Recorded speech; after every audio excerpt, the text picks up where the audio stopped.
The family photographs were almost too ordinary to deserve a second glance. Christmas mornings with wrapping paper scattered across the living room floor. Birthday celebrations with homemade cakes and candles glowing against smiling faces. Summer barbecues where children chased one another across freshly cut grass, while adults laughed over stories they had told 100 times before. Graduation ceremonies, wedding anniversaries, Thanksgiving dinners, and quiet Sunday afternoons all blended together into the kind of memories most families hope to leave behind. They looked exactly like the photographs sitting inside millions of homes. Across America, if you flipped through the Carter family's photo albums, you would probably smile, close the cover, and think nothing more of them. That is exactly what everyone did for years. It wasn't until investigators spread every photograph across a conference table that someone noticed a detail so small, yet so unsettling, that it changed the entire direction of the investigation. In nearly every photograph, standing somewhere among the family, was the same smiling man. He never appeared to be the center of attention. Sometimes he stood beside the Christmas tree. Sometimes he held a paper plate at a barbecue. Other times he stood just behind the family as if he belonged there. Yet when detectives asked the simplest question imaginable, nobody had an answer. Who was he? At first, everyone believed the explanation would be easy. Margaret Carter insisted he must have been one of Robert's friends. Robert quietly shook his head and said he thought Daniel Brooks had first met the family through Ethan. Ethan was equally certain Daniel had already been attending family gatherings before he ever met him. Linda believed Margaret had introduced everyone to Daniel years ago after meeting him at church. Emily, who had grown up seeing Daniel at birthdays, graduations, and holidays, admitted something that left the investigators speechless. She remembered trusting him completely, but she couldn't remember meeting him for the first time. The stranger had somehow become part of her childhood without leaving behind a single clear memory of his arrival. Every answer pointed to someone else, and every conversation circled back to the same impossible conclusion. Daniel Brooks had become one of the most trusted people in the Carter family, yet no one could explain how he had entered their lives. When investigators searched public records, they expected to find ordinary details. A previous address, employment history, school records, anything that would help place Daniel somewhere before he became attached to the Carter family. Instead, the records seemed unusually thin. There were recent documents, utility bills, and identification connected to the name Daniel Brooks, but everything before a certain point simply stopped. It was as if his life had begun only a few years before meeting Margaret Carter. Detectives interviewed former neighbors who offered polite but vague descriptions. Everyone agreed Daniel was friendly, dependable, and generous. No one remembered him causing trouble. No one remembered him staying anywhere very long either. He always seemed to appear in a community, become well known within a short time, and then quietly move away before anyone had a reason to ask many questions. It was an unusual pattern, but not enough to suggest anything criminal. People relocate all the time. Friendly strangers become familiar faces. Nothing about Daniel appeared alarming. In fact, his greatest strength seemed to be how completely ordinary he appeared. For 12 years, Daniel Brooks became woven into the Carter family's daily life with such patience that nobody noticed the changes happening around them. He never demanded attention. He never insisted on being included. He simply made himself useful. When Margaret struggled to carry groceries after a doctor's appointment, Daniel happened to be nearby and offered to help. When Robert's truck refused to start one winter morning, Daniel arrived with jumper cables.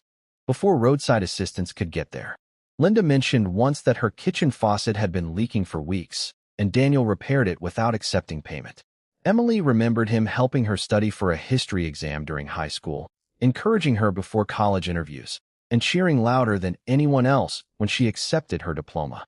None of these moments seemed remarkable on their own. Together, they created something much more powerful. They created trust, and trust rarely arrives through dramatic moments.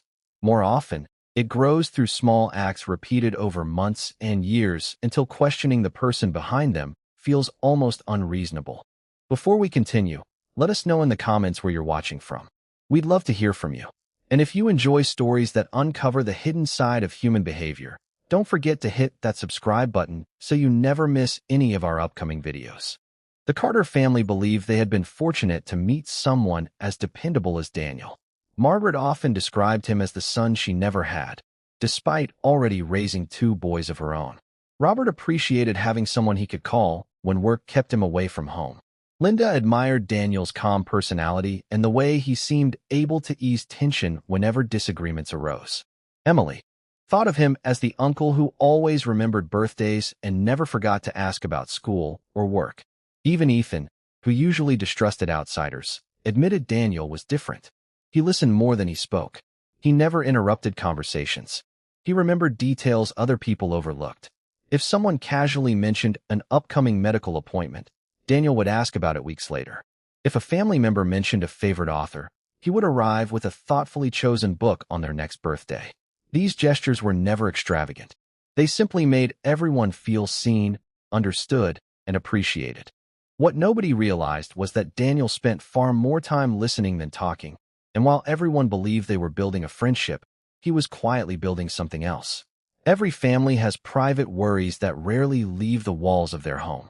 Financial stress, old arguments that never completely heal, quiet jealousy between siblings, regrets that parents carry without speaking aloud. Daniel never forced anyone to reveal those things. He simply created an atmosphere where sharing them felt natural. Margaret confided her fears about growing older and becoming dependent on others. Robert admitted the pressure of providing for everyone sometimes left him exhausted. Linda quietly wondered whether her husband appreciated everything she sacrificed for the family. Ethan confessed he often felt overlooked compared with his older brother. Emily spoke openly about her anxiety over disappointing her parents. Daniel listened carefully to every word. He rarely offered dramatic advice. Most of the time, he simply nodded, asked thoughtful questions, and allowed people to believe they had found someone who truly understood them. Months turned into years, and Daniel's presence became so ordinary that nobody questioned it anymore. He had his own chair during holiday dinners. Family members automatically included him when planning vacations. His birthday was added to the family calendar alongside everyone else's. New neighbors assumed he was related to the Carters because they never saw one without the other. Yet there was something almost impossible to notice happening beneath the surface. Whenever two family members argued, Daniel was always the first person each of them spoke to afterward. When Margaret disagreed with Robert, she called Daniel. When Linda felt frustrated with Ethan, she called Daniel. When Emily argued with her parents, she sought Daniel's advice before speaking to anyone else. He became the bridge connecting every relationship inside the family, and without realizing it, they slowly stopped communicating directly with one another. Problems that once would have been solved around the dinner table now passed quietly through a single person. Daniel never asked for that position. The family handed it to him, one conversation at a time. Looking back years later, investigators would describe this as the first turning point, although no one recognized it then. Daniel had become more than a trusted friend. He had become the person through whom nearly every important conversation flowed. If someone misunderstood another family member, Daniel explained what they probably meant. If someone felt hurt, Daniel offered comforting words that seemed reasonable enough to believe. His advice was never openly dishonest. It was something much harder to recognize. A carefully chosen sentence here, a thoughtful observation there. Small suggestions that encouraged people to question one another just enough to create distance without creating open conflict. It happened so gradually that nobody connected the growing misunderstandings to the one person who always seemed to be helping resolve them. By the time the first serious fracture appeared within the Carter family, Daniel Brooks had already become the one person everyone trusted more than each other, and that was exactly when the real story began. Months passed, and the Carter family settled into a routine that now seemed impossible to imagine without Daniel Brooks. He was no longer introduced as a family friend because introductions were no longer necessary. New neighbors assumed he was a relative. Church members greeted him by name. Store clerks asked how Margaret was doing whenever Daniel stopped by to pick up groceries for her. It all felt natural. If someone had questioned why an unrelated man spent nearly every holiday with the family, they would have been met with puzzled looks. To the Carters, Daniel had earned his place through kindness, patience, and years of showing up when someone needed help. That was exactly what made everything that followed so difficult to understand. Trust had become so deeply rooted that nobody stopped to ask where its foundation had come from. Daniel never raised his voice, never pressured anyone, and never openly criticized another family member. Instead, he mastered something much quieter. If Margaret mentioned that Robert seemed distracted lately, Daniel would gently reply that Robert was probably overwhelmed with work, but perhaps he should make more time for his mother before it was too late. If Robert admitted he felt Ethan avoided family responsibilities, Daniel would remind him that Ethan had always struggled with feeling overlooked. Each conversation sounded thoughtful and reasonable. Yet after speaking with Daniel, everyone walked away believing they understood the situation better while also carrying a small doubt about someone they loved. Those doubts never exploded into arguments overnight. They simply settled into the background, growing a little stronger each time another conversation passed through Daniel instead of between the family themselves. Emily noticed the changes first, although she couldn't explain why. Family dinners felt quieter than they used to. Robert and Ethan no longer joked with each other the way they once had.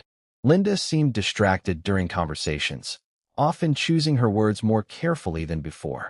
Margaret spent more time seeking Daniel's opinion than asking her own children for advice. At first, Emily dismissed it as a normal part of growing older. Families change. People become busy.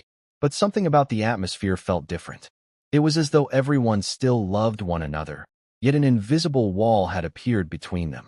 The strange part was that Daniel always seemed to be the one trying to bring everyone back together. Every disagreement ended with him encouraging forgiveness, offering reassurance, and reminding the family how important they were to one another. No one suspected that the very person calming every conflict had quietly helped create many of them. One rainy evening, Emily searched through an old photo album while helping Margaret organize the attic. As she turned the pages, she stopped on a picture taken nearly 13 years earlier. It was from a 4th of July picnic, just a few weeks before she remembered Daniel becoming part of their lives. She stared at every face in the photograph, expecting to find him standing somewhere in the background. He wasn't there. She flipped to the next page. There he was, smiling beside Robert as though he had always belonged. Emily frowned. How had someone gone from complete stranger to trusted family companion so quickly? She tried to remember the day they first met him, but the memory refused to come. Instead of finding answers, she found only silence. And for the first time in years, Emily wondered if the family's greatest mystery wasn't who Daniel Brooks was, but how they had stopped asking that question so long ago. Emily couldn't shake the feeling that something about Daniel's story didn't fit. The more she tried to remember his arrival, the more her mind seemed to skip over it, as if those memories had never been there to begin with. She decided to ask her father a simple question over coffee one morning. "Do you remember the first time we met Daniel?" Robert paused longer than she expected. He smiled, looked down at his cup, and finally admitted he wasn't sure. He assumed Margaret had known him first. Later that afternoon, Emily asked her grandmother the same question. Margaret answered with complete confidence that Robert had introduced Daniel years ago. Emily left both conversations with the same uneasy realization. Two people she trusted were absolutely certain of two completely different memories. Curiosity turned into quiet investigation. Emily searched through old family calendars, church newsletters, and boxes of photographs stored in the attic. She expected to find an invitation with Daniel's name or a note explaining how he became part of their lives. Instead, she found nothing. It was as though he had simply appeared one day and everyone accepted it without question. Then she noticed another detail that sent a chill through her. Before Daniel arrived, family gatherings were filled with handwritten notes, group phone calls, and frequent visits between relatives. Over the years, those traditions slowly disappeared. Birthdays were organized through Daniel. Holiday plans were often discussed with Daniel first. Even family disagreements seemed to pass through him before anyone spoke directly to each other. Without realizing it, the Carters had allowed one person to become the center of every important relationship.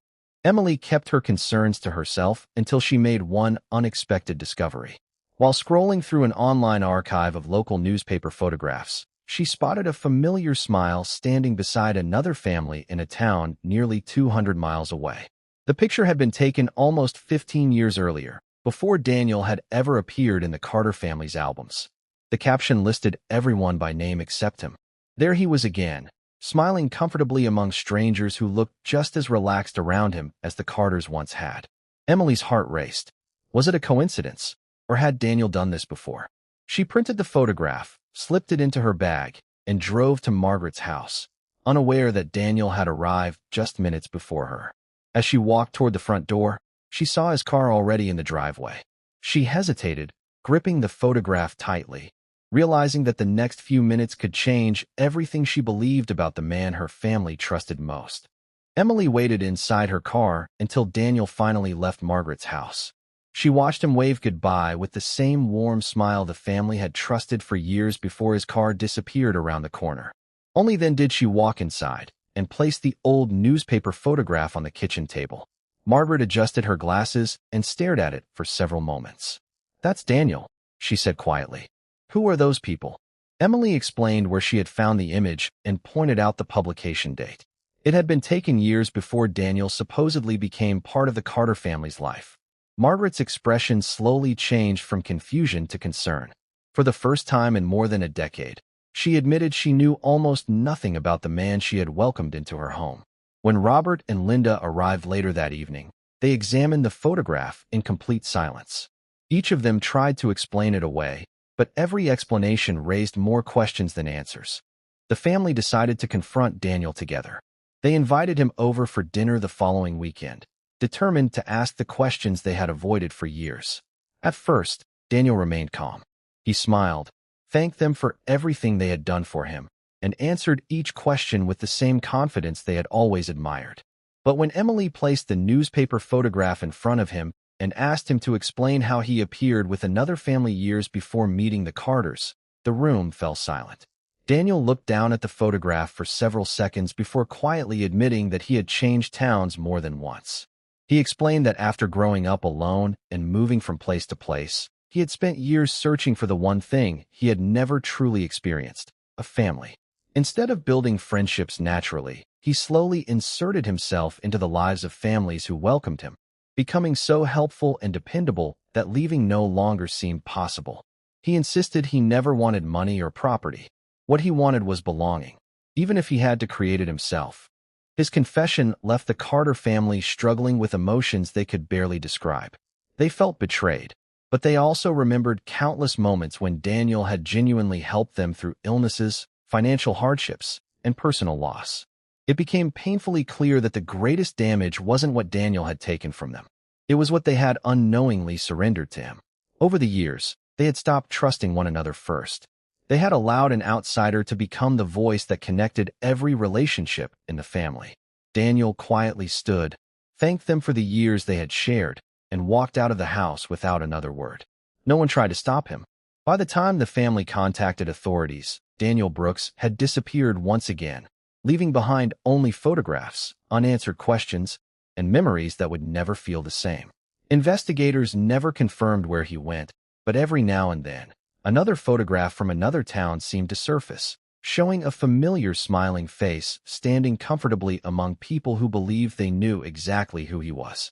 The Carter family eventually found their way back to one another, but rebuilding trust took years.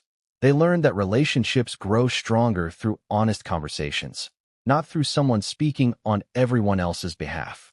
Looking back, they realized the warning signs had always been there. They were simply hidden inside ordinary moments that never seemed important at the time. Sometimes the people who change our lives don't arrive with bad intentions written across their faces.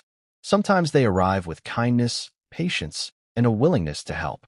That is what makes stories like this so unsettling. They remind us that trust should be earned, but it should also be questioned from time to time. Asking simple questions doesn't weaken relationships. It protects them. So what do you think? Was Daniel Brooks simply a lonely man searching for the family he never had, or did he knowingly manipulate the people who trusted him the most? Let us know your thoughts in the comments below, because we'd love to hear your perspective. If you enjoyed this story, don't forget to like this video, subscribe to the channel, and turn on notifications so you never miss another gripping documentary-style story. And if you thought this story was unforgettable, wait until you hear the next one. Sometimes the most unbelievable stories begin with the smallest decision that nobody thought twice about.